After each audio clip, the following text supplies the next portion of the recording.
السلام عليكم. ما شاء الله تبارك الله، هذا جوز طائر الفلامينغو. ما شاء الله تبارك الله، لونه حلو. طبعا هو طائر بحري، ما هو مستوطن، لكن تقريبا في هذا الوقت سبحان الله يكون على سواحل وشواطئ الكويت.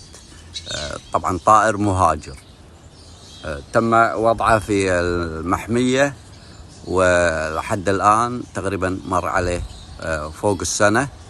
أموره جدا طيبة، بس ناقص إن شاء الله أنه يبدأ بالتكاثر، وبإذن الله يكون يعني طائر نسويه مستوطن، بدل لا هو يكون مهاجر يكون مستوطن، وكل شيء تحت التجربة.